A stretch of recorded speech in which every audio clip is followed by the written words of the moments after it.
We start with these catastrophic floods in Europe. The western German states of Rhineland-Palatinate and North Rhine-Westphalia have experienced their deadliest floods in living memory. These are some of the images coming in from those areas. At least 43 people have died. Heavy flooding has turned streets into raging torrents, as you can see, and many rivers have burst their banks, sweeping away cars, sometimes buildings, and much else besides. Residents have been posting videos on social media. This is a particularly striking one. Just look what happens as this hits a bridge. And let's hear from one resident. Our community centre was just crushed and is stuck to the bridge over there. And a 40-ton truck must be stuck there as well. A house just standing over there tilted over entirely. You can imagine this sort of thing happening in Asia, but not here. Well, this is the village of Schult. At least 4 people have died there as they waited for rescue from their roofs. Some of the houses in the village were simply swept away. And houses in the district are still at risk of collapse. A state of emergency has been declared, and as you'd imagine, rescue efforts are ongoing. Police helicopters and soldiers have been deployed to help stranded residents.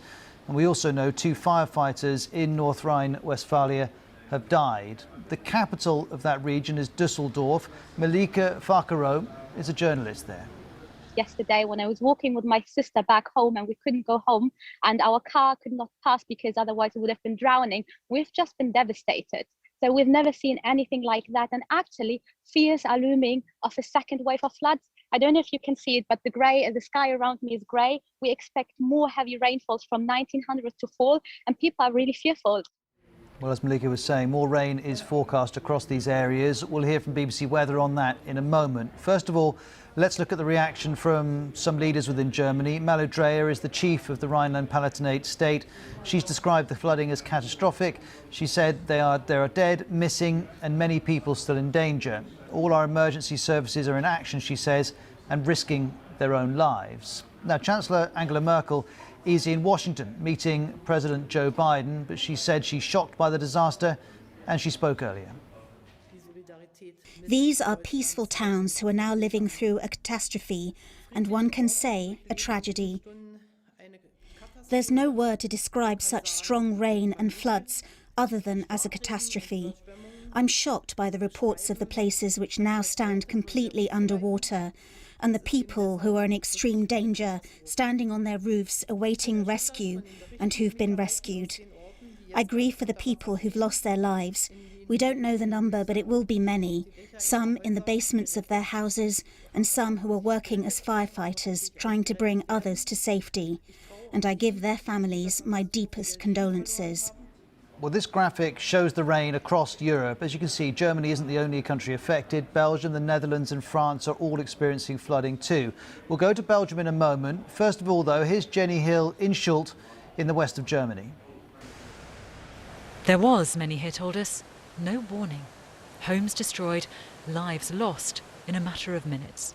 The water ripped up the roads, tossed cars aside like toys. We met Margareta just as she arrived back in the village of Schult. She and her family fled last night. At the very last minute, she says, a fireman got us out. The family are safe, though her son was injured. He's in hospital. Margareta points out what was her neighbour's house, but says she doesn't know what happened to them. As to her own property, half the house has gone, her daughter tells us.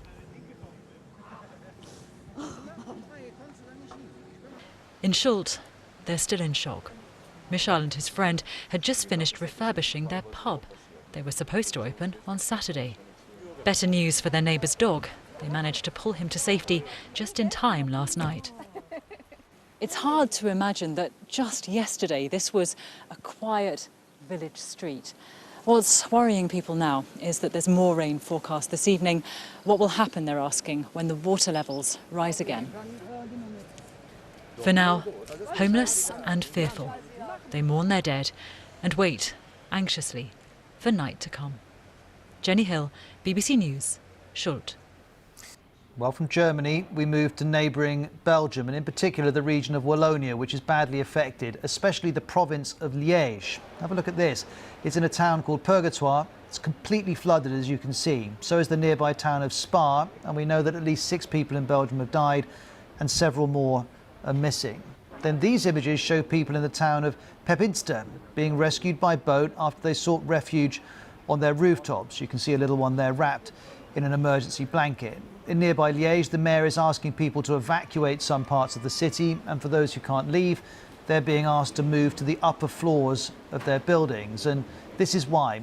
The Meuse River, which flows through Liège, is expected to rise considerably, but you can see from these pictures it is already on the verge of overflowing. And if it does do that, then parts of Liège are certain to flood. There are also concerns a dam bridge in the area could collapse too. Let's get more details from the BBC's Nick Beake, who's in Brussels.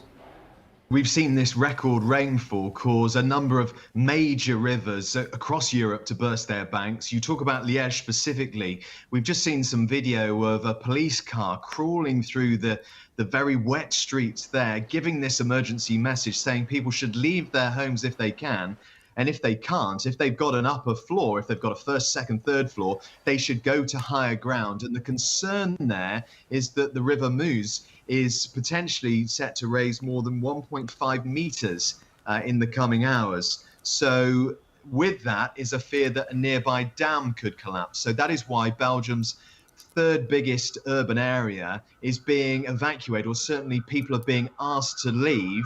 We can hear the sirens in the background here in Brussels, flooding here too in the capital. If you look at the geography, this is focused on an area really where 3 countries meet. So the most western part of Germany, the most southern tip of the Netherlands, and then to the east of Belgium. So yes, they may be separated by borders, but you've got emergency services that have swung into action and really are facing some very difficult operations.